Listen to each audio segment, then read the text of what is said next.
everyone, and welcome to episode 8, season 2 of Girl You Know What, the podcast. I am your host, Tahir. And I'm Kisha.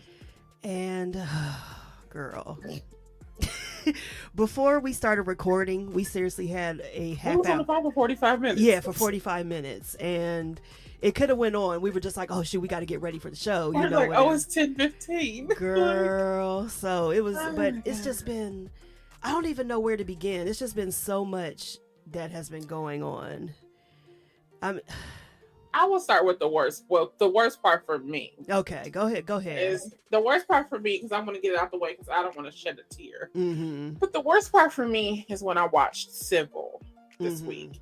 And if anybody doesn't know, Civil is a documentary about Bren Crump, who is now what I would consider to be a legendary civil rights attorney, Mm-hmm. because the $27 million settlement he got for George Floyd's family was the highest against the police, I believe he said, Yeah. in the country. Mm-hmm.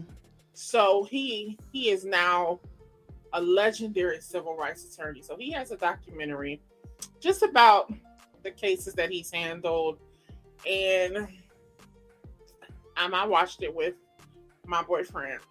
And it was really, so I'm not going to tell you everything, but the very first 10 seconds is the phone call that he took from George Floyd's. His cousin is the one who called on behalf of the family. Okay, for them to she's a represent him female. originally. Right. Okay. She was like the person who stepped up to say, well, we have to call Ben. Mm-hmm. So she called and she said his entire name, and it really so let me go back some. When Philando Castile got murdered Mm-hmm.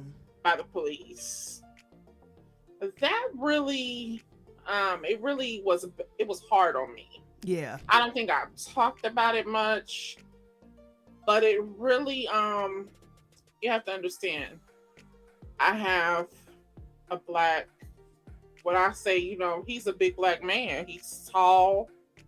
He's 300 pounds. Like, I'm in a relationship with a black man, Mm-hmm. with a large black man. Right. My uncle is a black man. I have 2 black male cousins, who I call my work husband.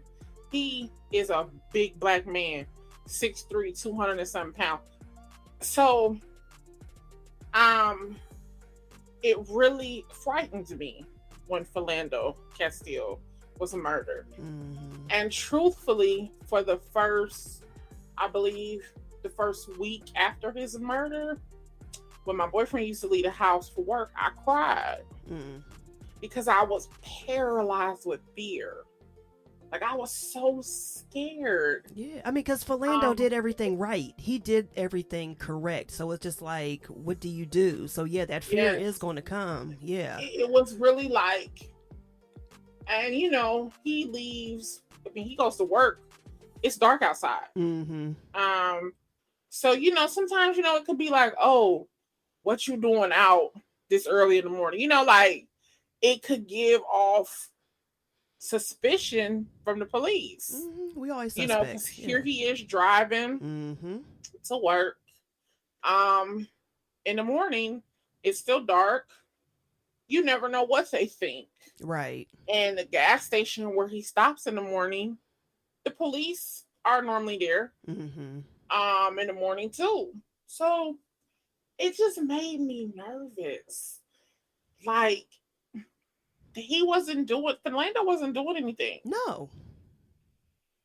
And I was like, Mm-mm. I mean, if you can get killed for a basic traffic stop, Mm-hmm. I wasn't right. So fast forward to his family calling to say, and to hear the desperation in her voice. And then she said, I don't know what to do. Like, we don't know what we're supposed to do. Yeah. It really broke my heart all over again. And then they talked about Brianna. And if you know, everybody know, I have a soft spot in my heart for the Breonna Taylor story. And it greatly disturbs me what they did to her. Listen. For my own personal reasons. I just that documentary really distressed me. And I you know, and Danielle and I talked about it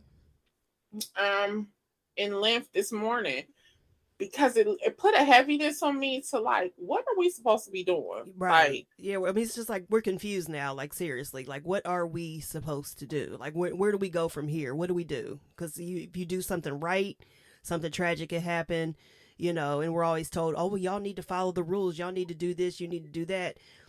Breonna Taylor, girlfriend was asleep. She was knocked out from a hard day's work. Philando Castile, like I said, he followed precautions. He warned the police officer. Asked for permission. Thank you. Let's be clear that Philando Castile asked for permission. He openly said, I have a weapon, but I do have a concealed, you know, they have to have their license. Right. He openly said, is it okay if I get my wallet?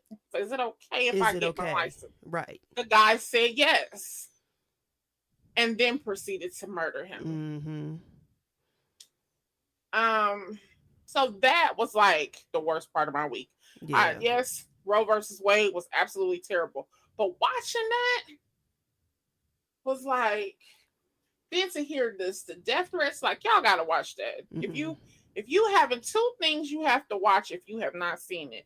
Civil, about Bren Crump on Netflix, and go to YouTube and type, where do we invade next? Where to invade next? Yeah, I just saved it to watch later, so I'll definitely be watching that. And I'll be watching Civil, too. I didn't even know that was out. I heard about it, but I didn't even watch. I heard about both of them, actually, but I've never watched them. Because sometimes it is hard for me to watch stuff like that, you know, because I get pissed off, you know, and then it's just like, then I just shut down, because it's just like, I don't want to deal with anybody, you know, because. And that's also my boyfriend, so he's the one who told me about it. My boyfriend told me about it. And he was like, you know, did you know the Bren Crump? And, you know, I was like, oh. So I watched it, and I told him, why did you tell me this? Why did you tell me this was on here? And he started laughing. I said, I got to pause this every few takes. Right, to compose myself. You know, I can't take this. Right. Tell me this. Child. And the thing is, like, as hard as it is to watch stuff like that and to digest what all's going on, because it's real life, you know, as much as I sit up here and talk about how much I love true crime and everything like that, this is the same thing on a different level, but it's real life. So it's just like, you should be aware. You should watch stuff like this because you get a better insight on what goes on behind the scenes. Girl, yeah, that's why it just makes you just that's it why makes you very uneasy. Yeah, it makes you very uneasy. And I'm gonna say this publicly: anybody who says something about Bren Crump and he don't win no cases, you ain't shit. Neither is your mama shit. And I said that part, all of that man out there, he's risking his life, him and his family's life. And there aren't many leaders that will do that nowadays, if any. No. You know, so it's just like, I told me and Ronnie was watching it. I said, you know what? I said, honestly, Bren Crump is the new Martin. I said, at first I thought it was Jamal, which Jamal is in the streets now. He working. Yeah, he's doing his thing. I said, but Bren Crump is the new Martin. Because he's so peaceful. Right. Yeah. He's so peaceful. He don't want to speak ill. He even still will talk about peace. You know, don't tear the city up. Like, he is calm. Right.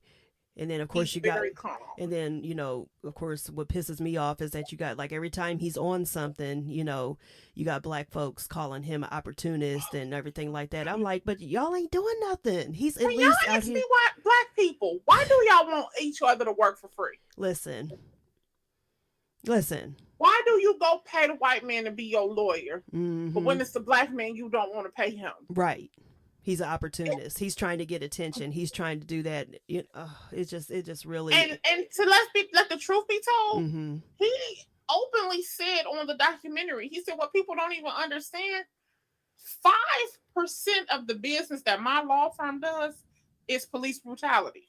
It's just what we see. That's what we see, yeah, because it's a hot topic, because it sadly is being recorded now. It's something that's been happening, but since it's being recorded, it's the hot topic. But yeah, I mean, he's like I told, like when we were talking about it. Pressed on every side. Thank you. He is not just an attorney where police brutality is concerned. Do you guys understand how many people have racial lawsuits at their job, in medical issues, housing issues? It was a young girl on there who went into the bank to cash a $90 check, and Bank of America denied her to cash her $90 check. And the police officer told her, you know what this is, right? They are racially discriminating against you. The white police officer told her that in Maryland. Of all places. What did I say? It's a stone's throw from the Capitol? Girl, first of all, let me sidetrack. Let me interrupt real quick. Dear Bank of America, so black folks can't come in there and cash a $90 check, and we can't go in there and withdraw tens of thousands of dollars because it's ours and I'm a famous director. Okay. I just wanted to check. Of your own money. And I just tell you just to be discreet about it, because I don't want attention brought to it. And okay, anyway, that's a whole nother subject, but so y'all just, so I will, Bank of America. It's Ghetto. It's rough out here for black people. And that's what I felt walking away from that documentary. It was the heaviness of being black. And people don't realize that. And that's the thing. It's just like, even black people, but especially white people, they'll never understand. It doesn't matter how open-minded you are, how much you're out there fighting and everything like that. You will never understand what we have to deal with on a daily basis. You don't understand. People sit up here and say, I've seen people in comments, which I don't read comments anymore because that pisses me off too. But it's just like they'll sit up here and say, well, I'm not apologizing for anything because that was what my ancestors did. I'm not, just things like that. It's just like, but it's not your apology. Don't nobody give a fuck about your apology. We don't expect you to apologize. We just expect you to understand. Leave us the hell alone. Just understand. And while we're on the subject of apologies. When you posted that thing about, who was it? The white senator, and he said, "What's next?" Girl, John fucking Cornyn. I don't know I don't even care what state he's from, but John Cornyn, that's his name. I thought to myself, bitch, we don't want to go to school with y'all. I don't know who told y'all that we did. Especially since y'all trying to not teach people the truth. I mean, it's just like y'all don't mind teaching about the bad shit that happened to us, but you don't want to speak the truth. So yeah, we don't want to go to school with y'all. I mean, it is what it is. We don't want to go to school with y'all. Nope. Y'all stink. First off, that part. Y'all racist. Yep. Violent. I mean, y'all are the biggest terrorists. The biggest terrorists out here. I wouldn't want my kids to be in the school with you. And I looked mine dead in the face and told her, you going to a black school, and I'm going to tell you why. Because we didn't let them educate you for 13 years. Time's up. It's enough. Yeah. You've been going to school with them long enough. I'm ingraining it in my nieces right now. They're 12. And then, of course, I have one that's 6 and 5. They're just starting school. But I've ingrained it in my older nieces. Y'all are going to an HBCU because this is enough of this. Because especially in another 6 years, when y'all get ready to graduate, and you go on and you go to college if you choose. But if you go to college, then you need to go to a black school. You need to go to a HBCU because enough of this, and especially where the world is going. And just like you're giving it that, remember we were talking earlier about within 10 years, they're going to be basically trying to segregate anyway. So, that's fine. I give them 10 years. I say in 10 years, they will have schools segregated. Yeah. So let's go right to Roe versus Wade. Okay, let's go. Since we're talking about segregation. Mm-hmm. So I wrote these little notes down. Okay. So what the original version of Roe versus Wade was January 22nd, 1973. The Constitution of the United States generally protects a pregnant woman's liberty to have an abortion. This is what, so people know that the Supreme Court is what they call the highest court in the land, but what they do is they interpret the law. Mm-hmm. They interpret what they believe the spirit of the law really meant, what the founders really meant. It's just like an interpretation of the Constitution. Right. Do you have a constitutional right? Do you have a freedom based on what the Constitution says to have this right? Mm-hmm. So in 1973, they said that a woman had the liberty, which we know that's the freedom, Mm-hmm. to have an abortion. So the original suit was brought up in 1970. What happened was there was a woman, and I believe they went in as a couple. And the woman had what they call a neurochemical condition. And she was not medically fit to raise children. Mm-hmm. She was not medically fit to have children, nor was she medically fit to raise them.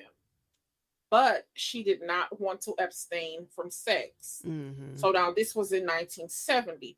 So this is where it came. If I don't want to abstain from sex, if I really can't mentally or because of my condition raise children, but I still want to, do what I want to do. Right. I should be given the right to abort the child. This is what the original case was based on. Mm. So some people probably listening and thinking, well, why didn't she just take birth control pills? Because of course, to us now, birth control pills are just readily available.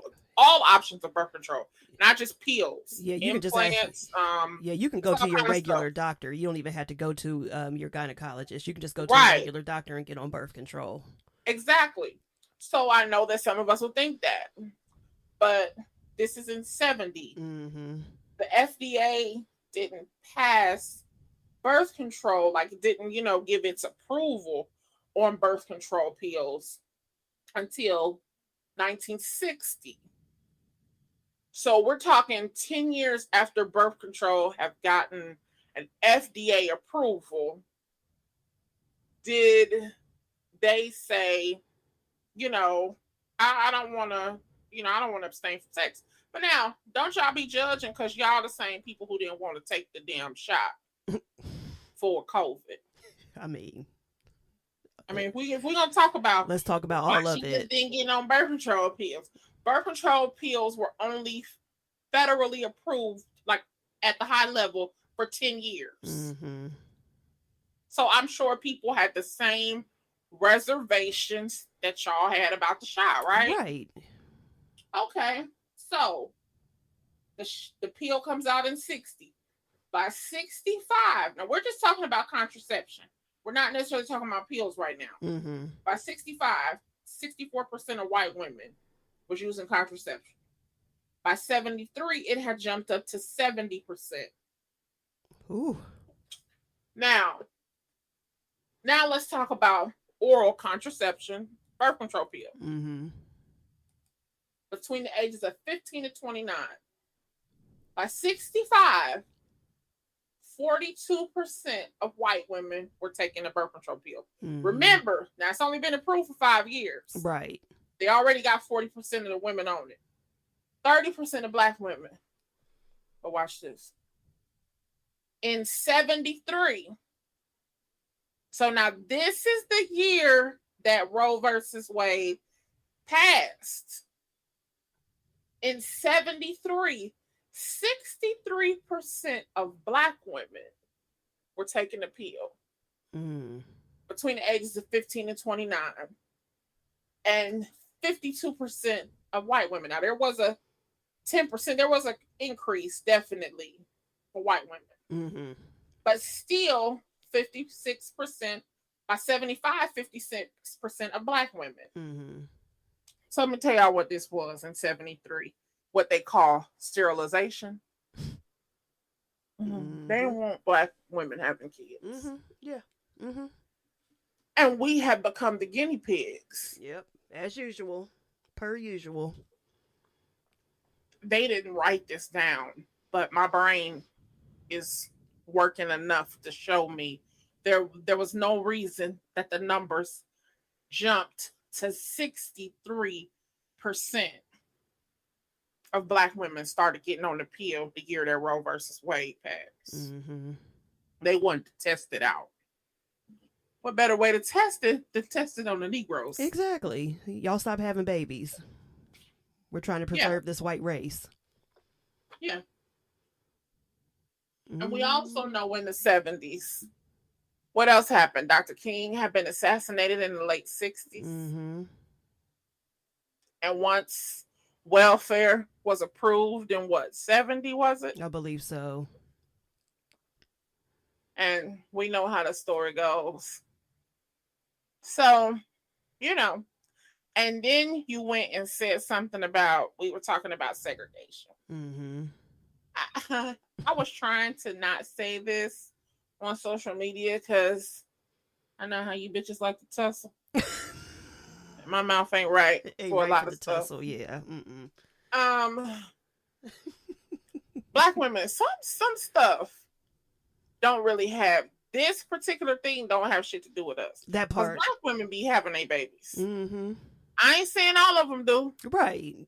I know some of your friends got one under their belt. But what I'm saying is, this is about white men forcing white women to bring white babies into the world. Right. They are the majority. Excuse me, minority. I'm sorry. They are the minority. And they know that they're the minority. Yeah. And terrified. And the only way they can change it is to force white women to have babies. This ain't got nothing to do with us. No, just like all the movements aren't for us. Any decision, Black people, I want you to get this in your spirit. Anything they decide in this country, unless it was particularly for our right to vote or particularly to desegregate schools, unless it was plainly stated, all the rest of this shit is between them. It ain't got nothing to do with us. Nothing. Ain't none of this none of our business. But what's gonna happen is, what do we say? 10 years down the line, they're gonna start desegregating schools. Now that's gonna be our business. Yep. My question with school desegregation, if this is the only thing,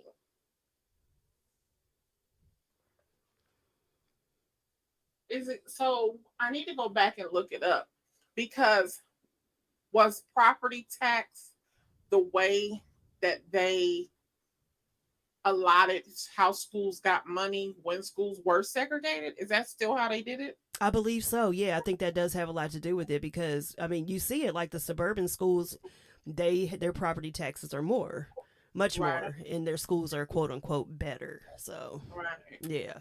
So I believe there's enough Black millionaires for those neighborhoods that y'all came from, where the property tax may not be high, and if we go back to segregation, it's gonna be time for y'all to help. Yep. I mean, that's it, period. And then when that comes into effect, you can't force your kids. Like, remember, like, you had these parents back in the 50s and 60s, I think mainly, the 50s and 60s, who were basically forcing their kids to integrate these schools because they wanted to prove a point. So you're putting that on your children. They're going to make it so that can't even happen. And now they're doing all these gun laws and everything like that, to where they see your black child trying to go into their school, they'll probably kill your black child, because they have no problem doing that. Black parents, I don't know what to say. If I was you, I just wouldn't want my kid going to school with them. I mean, that's it. There's the no school need. shootings alone would be enough for me to say no thank you. Yeah. And here y'all talked about us for having metal detectors.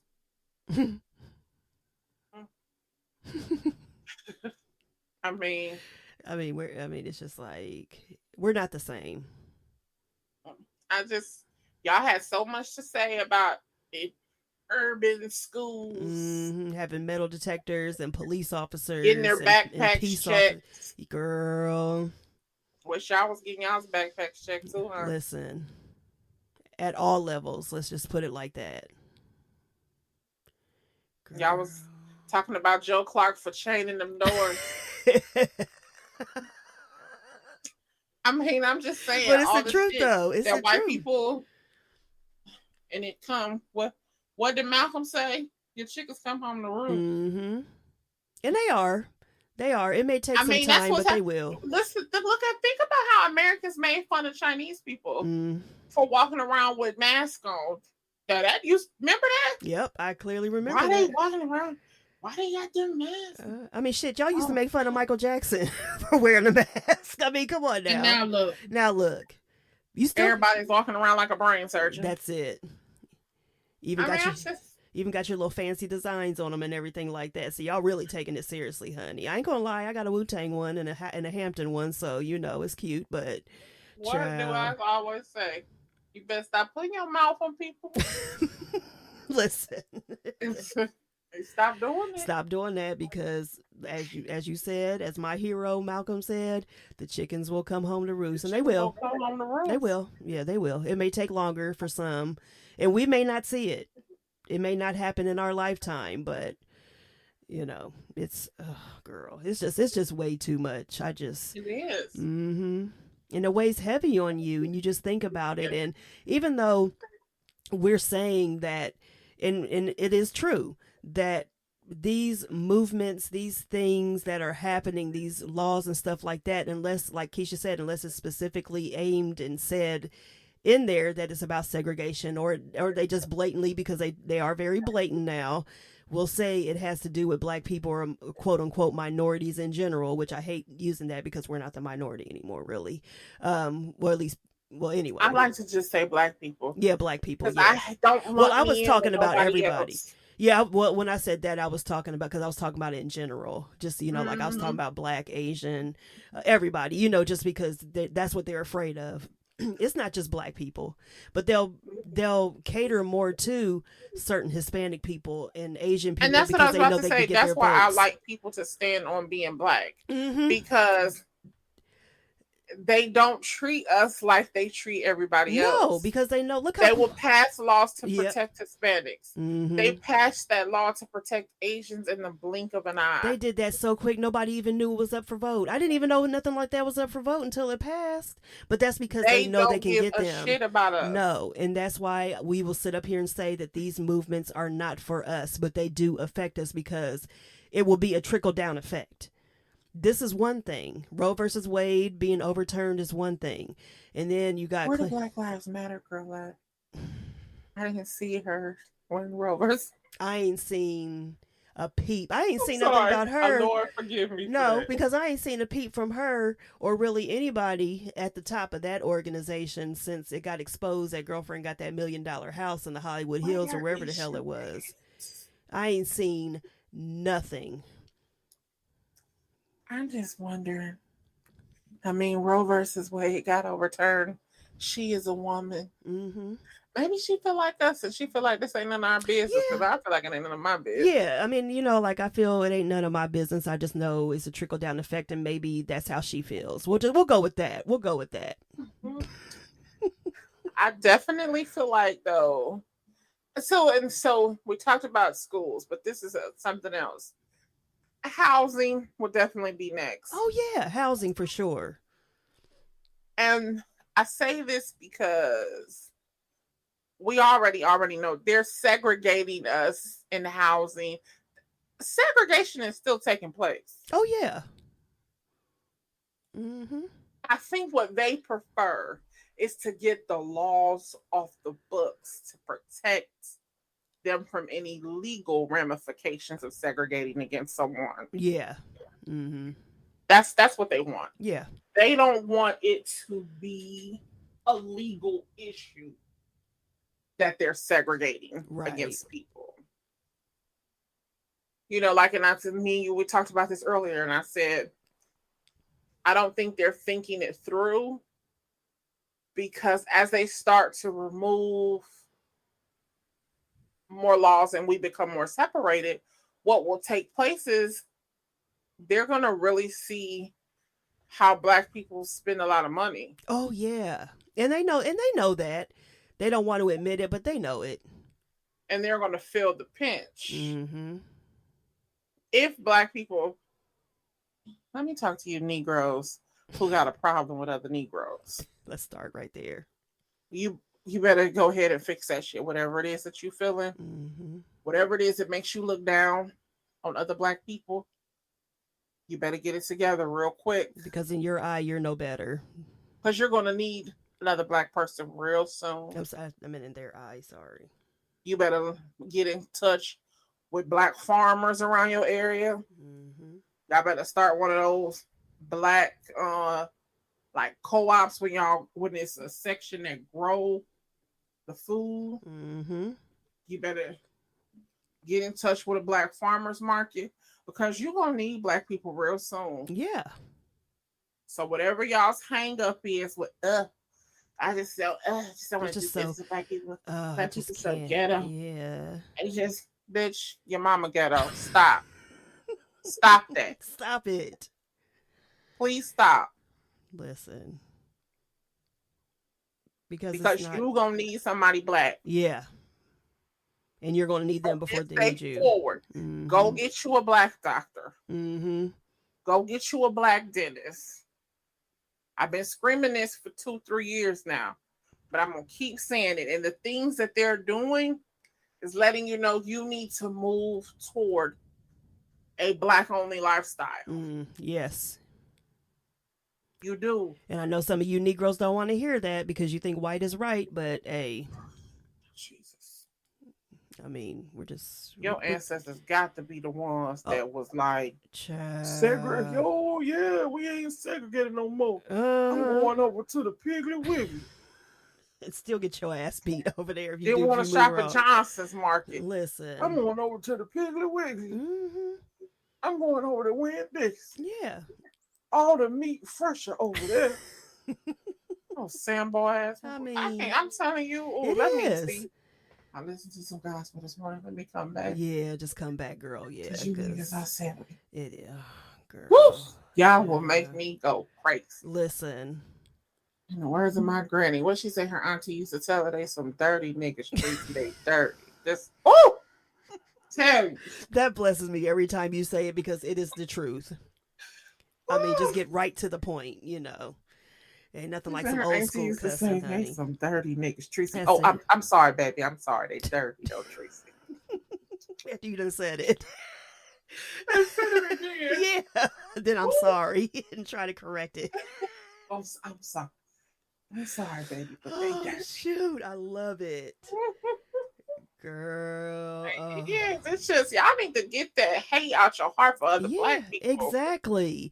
Because and let's go ahead and just tie into, this is a subject that we've been wanting to talk about, and we'll talk about it briefly.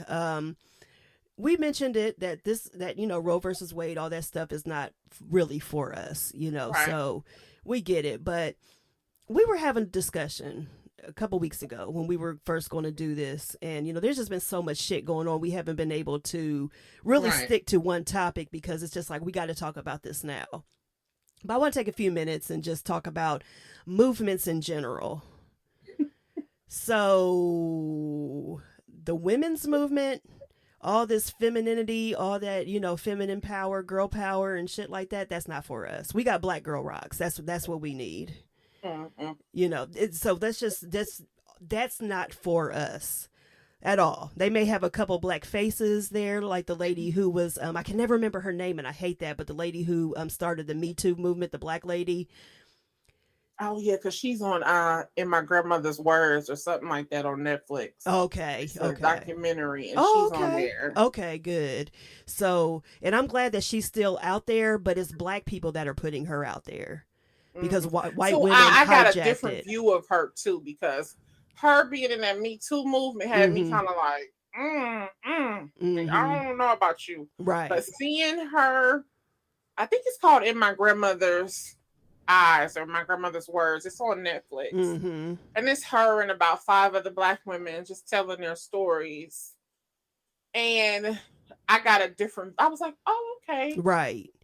Now I see you. So you blackity black. Oh yeah, she's blackity black. But what happened was with the Me Too movement, she was the one who spoke out about it, who started it, but white people hijacked it, and that's what they do. Exactly. That's what they do. Yeah. So, and then let's talk about this Pride Month. And I am a member of the LGBTQIA LMNOP community, also known as the Alphabet Mafia, but I do not support gay functions. I don't do it. Now, if you have so that's how this whole thing started. I went to Danielle and said, because I know. Can I just stop at Q? Is it Q? LGBTQ. That's all I used to know. Yeah, just say the Alphabet Mafia, girl. That's what the black community, the black gay community, black LGBT. That's what we go by. So So I knew that she was a member. So I went to her and said, "Well, it's Pride Month. I wouldn't feel right that we have a podcast and you not take." Or have the opportunity to, talk about Pride Month. Right. I think you should. This is, we do this together, but I think you should have a space to say what you want to say or talk about what you want to talk about. And she told me, like, I don't get it. I was like, oh, okay. I don't do Pride, which is basically white pride, and I don't do black pride. And let me just tell you why, because it's all bullshit. I don't do lesbian functions because I don't get along with any of them. Now, if you got a ball or something going on, if they start bringing balls back to Columbus, then I am there. Okay. But anything else, like, it just... But can I ask why you think it's bullshit? So what are they doing or not doing that makes you feel like y'all full of shit? Like, what is it? Well, first of all, like, I don't know if people remember, but at Pride about maybe 4 or 5 years ago, there was maybe about five years ago, there were it's like basically when it was being brought to the forefront that black trans women were being murdered at a high rate. I remember that. Yeah. And so there were some protesters at the Pride March, and they got arrested. Now you want to arrest them, but you don't arrest these Christian groups and everything that come down and Oh, wow. Yeah, so you arrested them. So then Stonewall Columbus started getting all this backlash and everything like that. Then you put some black people in charge of Stonewall. You make them the CEO. I mean, not the CEO, but the president and all that stuff. So to me, that was just when I was done. I was officially done. And even before then, like, I love going to an old nasty drag show. Now, I don't know who watches RuPaul's Drag Race, but Nina West, she's one of our bigger, she's like the star. I mean, there's tons of drag queens and drag kings, which I don't know, but there's tons of drag queens in Columbus, Ohio, of course. It's a big city. Columbus is a gay... Oh, yeah. Yeah. So I remember when I had surgery on my legs the first time, and I had to go to, like, rehab to, rehabilitate and do physical therapy. One of the guys, I think his name was Katie Lane. I think it was Katie Lane. I'm absolutely positive it was. Probably so, yeah. He did drag. And first of all, I knew because the way his eyebrows was arched. Oh, yeah. Oh, yeah. And he was like, we would be, talking and laughing and stuff. And he was like, yeah, I told you you should come to my show. And I'm like, oh. So that's when I think I kind of knew, like, oh, so it's like popping here. Oh, no, it's huge. I mean, it's big. There are a lot of gay friendly things to do here in Columbus, but it's not catered to black people. And I'm going to say this. I'm going to say why. He was white too. Yeah, he was white. Yeah. And even though like Nina West and, most of that crew that I know of, Virginia West, all them, like they're really open and out there and supporting all causes. I will give them that. Like, I mean, they're very into it. But still, they got a show to do. They're just the entertainment at the end of the day. Their patrons are another story. When you go to these clubs, of course, it's majority white. And it's just like the looks that you get for being there, almost like, what are you doing here? And of course, if I'm there with my white friends, they're not going to understand. Mm-hmm. You know what I mean? And so you think that they're looking at you because you're black, like you ain't supposed to be here? Yeah. And it's basically racist. Yeah. And it's not just me because of my appearance with short hair and everything like that. There have been there have been straight black women, my straight black women friends, or even just there, who have gone to the shows and they've said that they've gotten looks too, and they felt uncomfortable. Oh, wow. Yeah. And it's almost just like they feel like they own it. And there is a lot of racism within the gay community, the LGBT. There is a lot. And people don't realize it. Well, Columbus, first of all, what we need to be honest about is that Columbus is a racist conservative city. Yeah, it is. Regardless of what the population is, it's still at the gay end or of the day. straight. Yeah, it doesn't matter. It does not. Yeah. Mm-hmm. It's conservative. It's snooty. Mm-hmm. And it's for white folks. Yeah. They feel like it's for them. Mm-hmm. It's the capital city. Yep. Look, it's something I always say when I think about coming home and think about the line of work I do. I say, but Columbus does a good job of hiding their homeless. Mm-hmm. They do a good job of like hiding the less privileged. Yeah. I've never been home and just seen homeless people. Oh, you do now?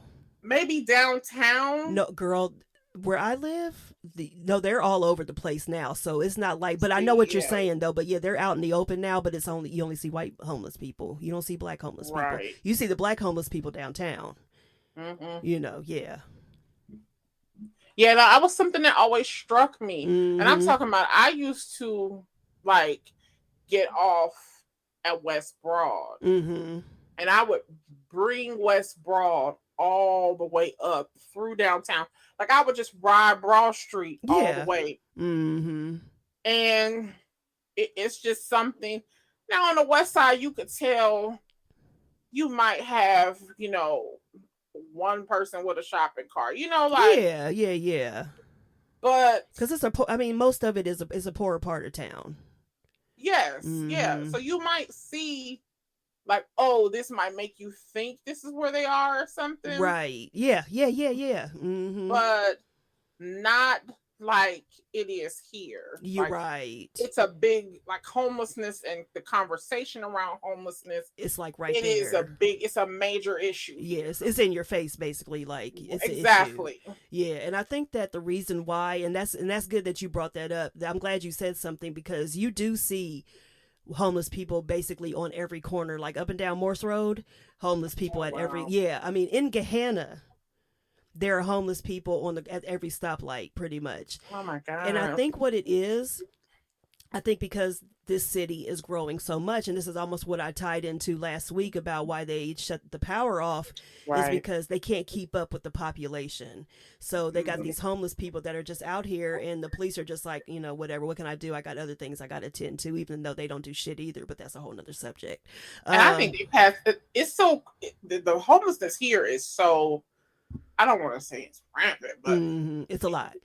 They've passed ordinance in the city where they can, because vagrancy was against the law at one time. Right, yeah. Where you couldn't panhandle.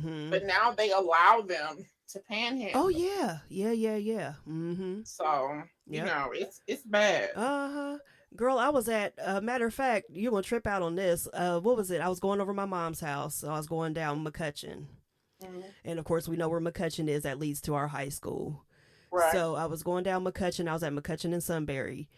Girl, this man, and he wasn't white, he wasn't black, he was another race. And he just came up to my window like he was just going to start wiping, like cleaning my windows. And I was like, no, because I mean, I would, you know what?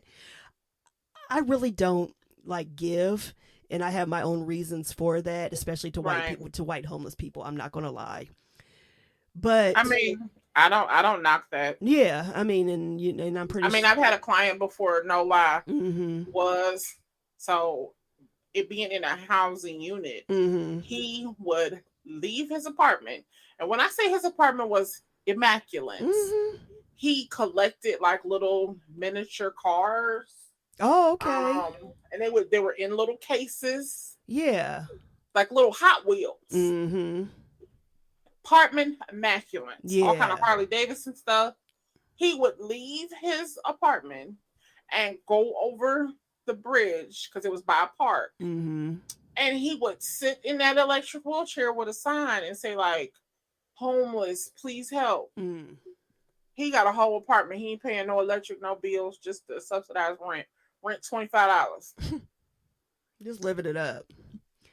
And he out here talking about homeless, please help. Girl, and see, and this is my problem. I'm just gonna go ahead and say it. I don't want to leave y'all hanging like this. The reason why I look at sideways is because y'all are sitting out here, white folks sitting out here, and I know things happen. Don't get me wrong. I know homelessness and being down on your luck and everything like that. I know it has no color, it has no race, no gender, Right. nothing like that. Things happen, but y'all sitting here on top of all this privilege. You could go out there and get a job before I could. Yep. So it's just like, and I mean, we've seen videos where you're out here every day, you know, holding up a sign in front of Wendy's and McDonald's and Chick-fil-A and everything like that. And they will come out and offer them a job. They won't, I've never seen them do that to black people. Either that or it's not been recorded, which they probably don't, but they will come out here and say, I will give you a job. Please stop, begging, you're turning away customers and everything like that. Right. They'll turn it down because you're being handed a job right there. I've seen those videos so many times. The manager comes out and is like, I will give you a job, you can start today. And they're like, oh no, they'll make up some excuse, but then it's like, and if they on drugs, I'm gonna tell you right now, like, oh yeah, they ain't gonna take a job, yeah, they're not gonna take it, yeah, and that's probably and what this is gonna sound crazy, and I know it's something that people never even really think about, which we are completely in left field now, but that's all right. That's how we roll. Sometimes what people don't see, as I started to force my clients to go to the doctor, just basic appointments, like go get the insurance free. You living up in here, you get Medicaid, go to the doctor. Come on, let's go get your feet fixed. Let's go get you some glasses. Like, let's just take care of your basic needs. Just the basics, yeah. They have so many health problems, like from the drugs, right? And then, they've been sleeping outside. You see them walking constantly. They feet bad, like yeah. They have so many physical limitations. Some of them, I'm not saying everybody, but some of them, even if they got a job, they would not work up to the speed. Oh yeah. That a regular employer would expect them to work up to. Right. So it entails a lot if you're going to decide to hire one of them. Oh yeah, it has to be something that you saw, or you just maybe you've talked to them before or something because they were there every damn day. You can make them your parking lot guy. That right there. The ones that's real bad, you can make them sweep the parking lot. Make them the trash guy. Yeah.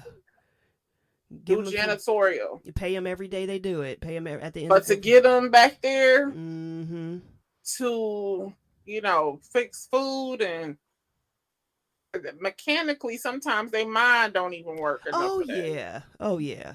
And you know, and that, I mean, and I'm just saying, but it's just like that is so true. All of that is true. And but it's just Hmm. like you're being you can you would be handed a job on the streets before I Oh, would. absolutely, they will. You know. So it's just like I can't just give myself to just, give I just can't. I can't. I Hmm. work too hard, trust me, and I work very hard for my money. I do. Exactly. So it's just like if I got to be out here working 8 hours a day, 5 damn days a week, and sometimes more, especially with this new job that I'm going on right now, then you need to be doing something too. I can't just And give you they my hard handing earned money, jobs out now handing them out. to the So point they probably ain't even reprimanding people for attendance and stuff. probably not, You no, can because just they're so show up when desperate. you want to. Yeah, they're desperate for help. So it's just like, yeah, I mean, girl, but And you know it's funny. So now that we're talking about jobs, I'm gonna just throw this in real quick. uh-huh.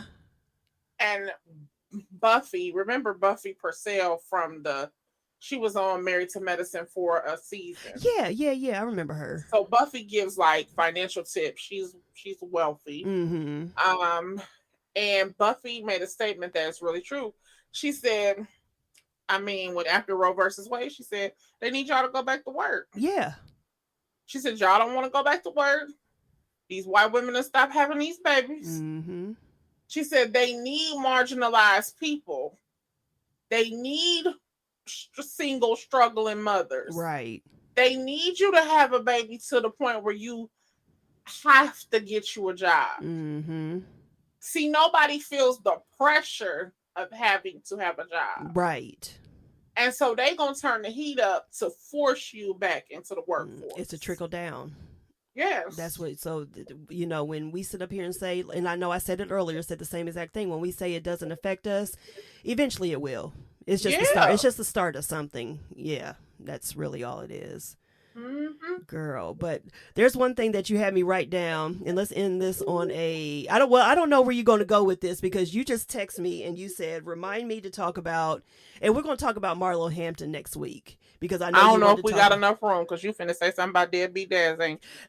And sorry, mama. You know where I'm going, because Tristan and Chloe. We don't have enough time. Okay, so we'll get into that. We'll do more of a more upbeat. Well, I can't say more because you never know what's going. But what we can say is real quick. The verses. I'm too old to be looking at Mario. First of all, because when he came out, was I 20 something? Had to be. Yeah, we had to definitely be in our 20s by then. Yeah, I didn't have time for Mario, Ray J, with his one song. And blaming his vocals on the baby. On him holding his baby. Girl, I was like, stop it. You can't sing. We know you can't sing. Ray J, one wish is that you get off the stage. That's it. And that baby was like, let's go, daddy. Like, this is enough. Like, he was embarrassed for you. Listen, I know one Omarion song. Is it Touch? Is that it? Touch? Is that the one where he's dancing with that girl on the street? Yes. Yeah, I think so. Yeah. Oh, I know too. Because I got an icebox. Oh, yeah, Icebox. Yeah, I know that. And the only reason I know that song is because he sang it on the BET Awards. And I was like, oh, that's cute. Yeah, okay. So, yeah. But that's it. But let me say something about, before we get more in depth into it, because we can go. First of all, it was too much going on. The pre-show was horrible. But, girl.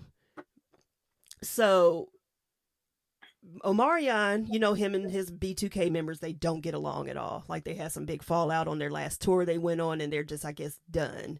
They all since the reunion that they all yeah, since that reunion tour. God. So, and of course, it was Omarion versus the other three.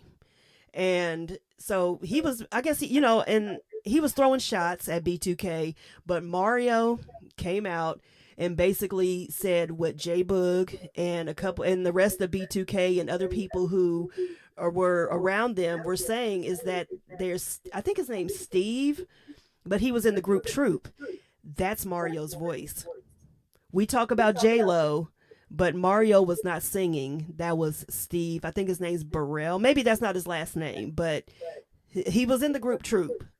And I think he was their lead singer. And now, Oh, yeah, because Mario said it on stage. He was like, "Now you know those were Steve's vocals." And then even, oh yeah, Steve from Truth. yeah, yeah, yeah. So All that's I do is think of girl, you. yes, Yeah. yeah.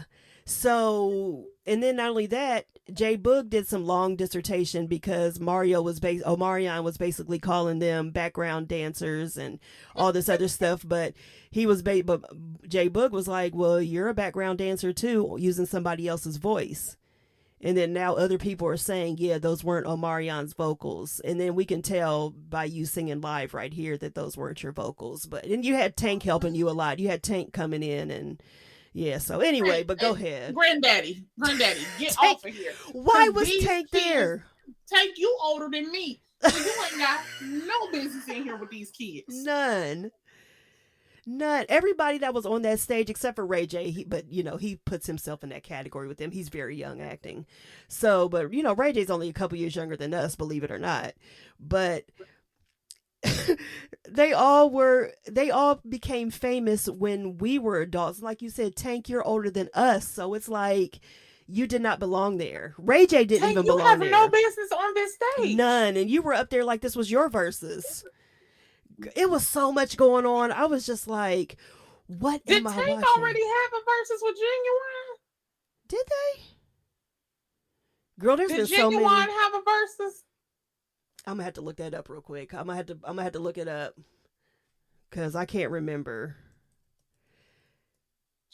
Because if they did, I don't know if they would be able to be in the same room together. Because when they had that group with Tyrese, I heard that they all fell out with that. Those two fell out with Genuine. I don't know. Maybe being grown men, they worked it out, but I don't know. I'll do Genuine because since Tank kind of took over that versus, they might have him and say that was his.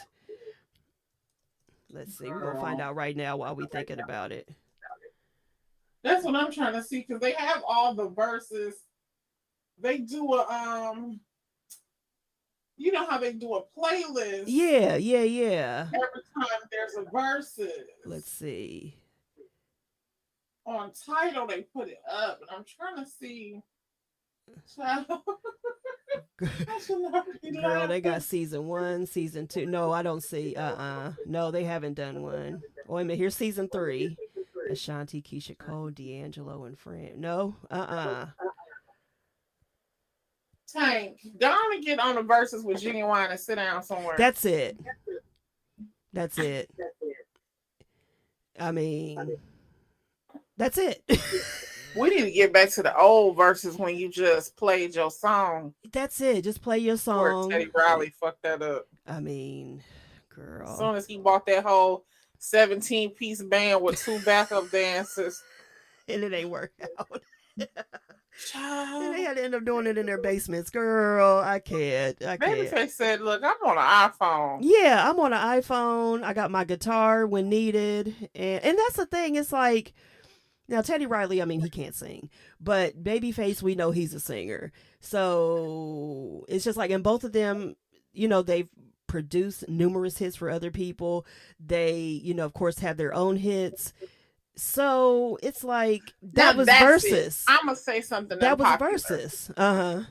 Babyface and R. Kelly should have did a verse. Listen, because they have healthy catalogs where they've written for other people, and they've written for a lot of the same people. Own music. Yes, yeah, that's who it should be.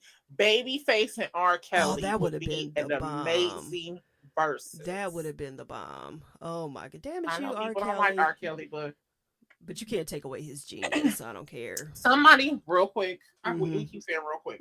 Somebody posted a question and said, like, if R. Kelly apologized and he was really, sorry, would we forgive him? Like, No. would y'all forgive him? No.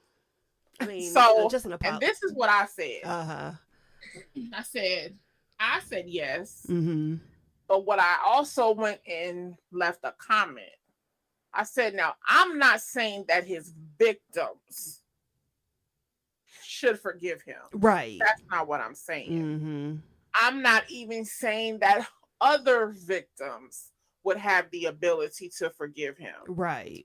But I think what people forget to take into consideration when it comes to R. Kelly is that he too was a victim. That's true. And I'm glad you said. I always forget about that, and that's horrible because I will take that defense. Like when I'm talking about him, I will say, well, he was, a victim. But right. Yeah, and I'm I not didn't even saying think that about every victim turns into an abuser. Right, That's not what I'm saying. But we don't know how that trauma and that abuse will show up in a person. And remember how young he was when this happened to him. Right, yeah. So he doesn't really know how to have like healthy sexual relationships. He's still in that mindset, like how Michael Jackson was when things happen in their life. They kind of stayed at that age, and you could kind of tell that R. Kelly was he was very immature. Yeah, like he's an abused kid. He's an abused kid, yeah. Parents, even physical abuse.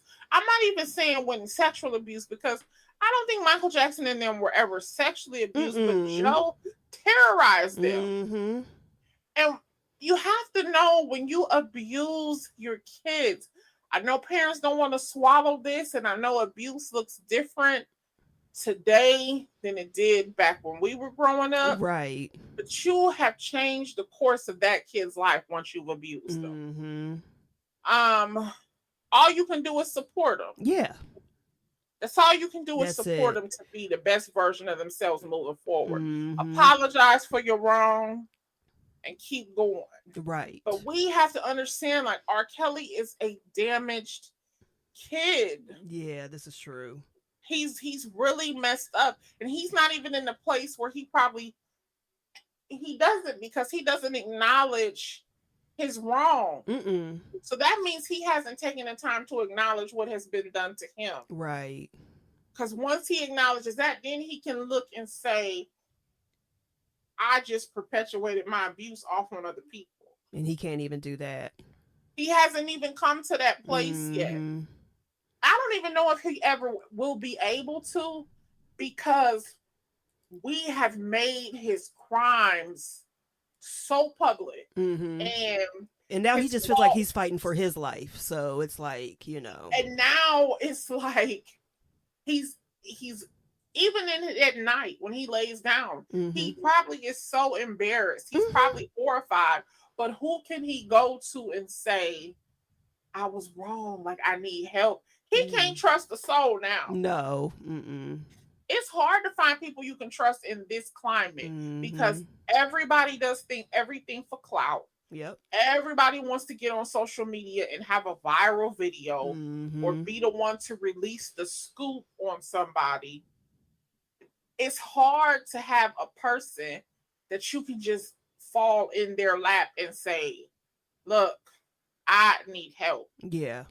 Yeah. And I would forgive him. I've already forgiven him, because listen, I ain't got heaven nor hell to put him in. That's and true. I personally feel like the people who judging him the worst, the court system, the white judge, all them people, is somewhere doing way worse, because y'all been somewhere marrying 13 and 14-year-olds. He just got caught. Getting them abortions.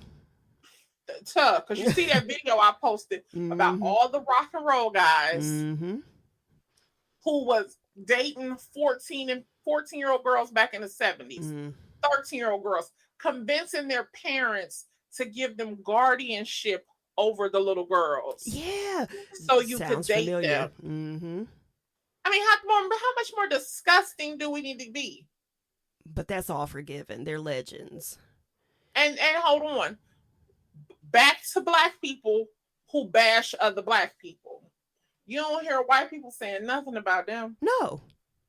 That's why I said they look at them as legends. That's all that you get. Like that. Because we've been so conditioned to we see it coming from other people for us to be downed. So you feel like that you're upping yourself because you're not like them. I'm not like this black person. Yeah. Exactly. Back to the plantation. That's what it is. Yep. It is house nigga mentality. That's exactly what it is. Around and boss. Henry and them down there talking about tonight they gonna try to run. That's what y'all That's what it is. Exactly. I mean, because I can go back to, like, I remember when we all started watching those ratchet reality shows.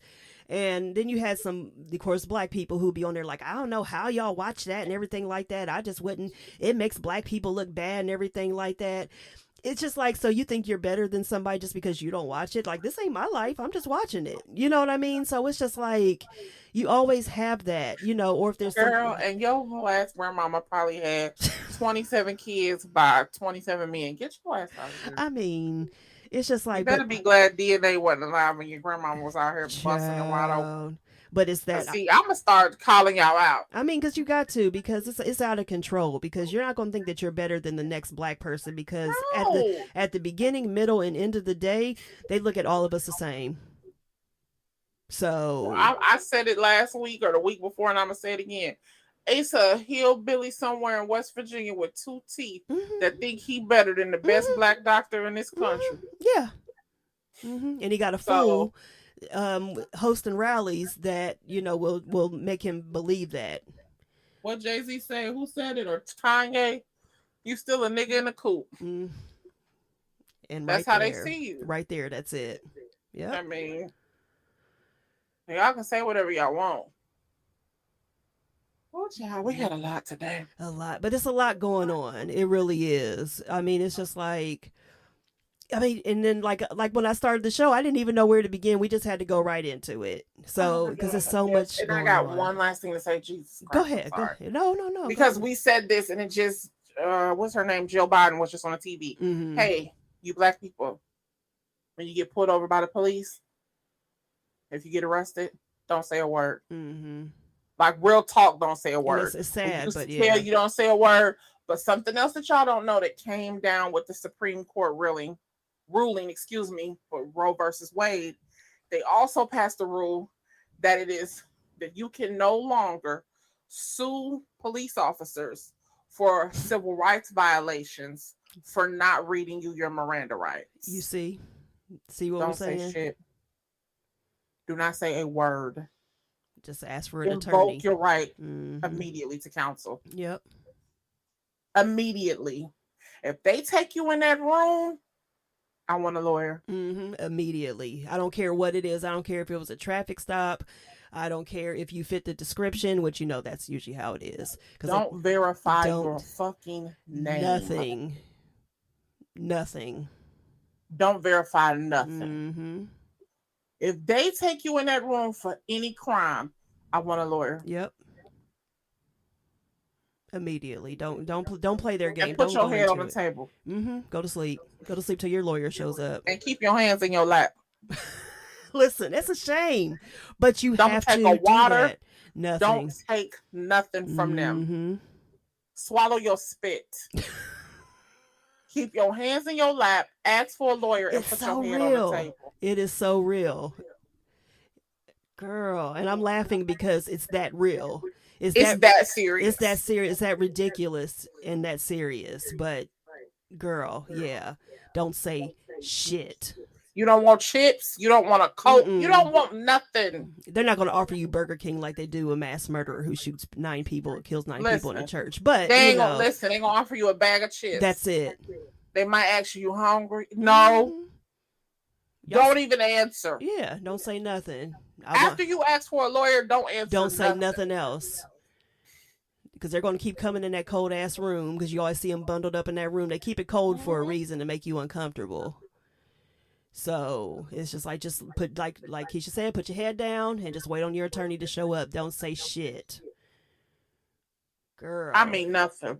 And that's a shame that you have to put that out there. And that's another thing too, is when I was talking to a friend of mine she's white, and you know, she was just like, you know, and she has white children. You know, she doesn't like nothing like that. No mixed children, nothing. She, you know, has white children. And she really got it one day where she was just like, it's a shame that you all as black people have to have that conversation with your children at such a young age, how to behave, she was like, we don't have to do that. We teach our kids that the police are your friends, that they're there to help you. And that's when I let her know, if you didn't know, the police department was the police unit, I should say, I can't think of what they called it back then, It was formed to protect white people and to police black people, and it has never changed. Never changed. And this was back during slavery time when they started the police, so, or law enforcement, and it's always been that way. So that's why you can teach your kids that the police are your friends, because they are. But black people, we have to teach them that they are first and foremost the enemy, because they The are. enemy. Girl, Yeah. but it's the truth. It's sad, but it's the truth.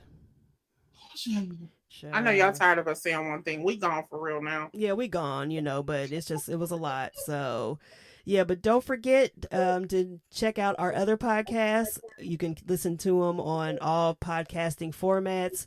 You can go to my YouTube page. You can go to our website. You can go to our Instagram page at girl_you-know-what.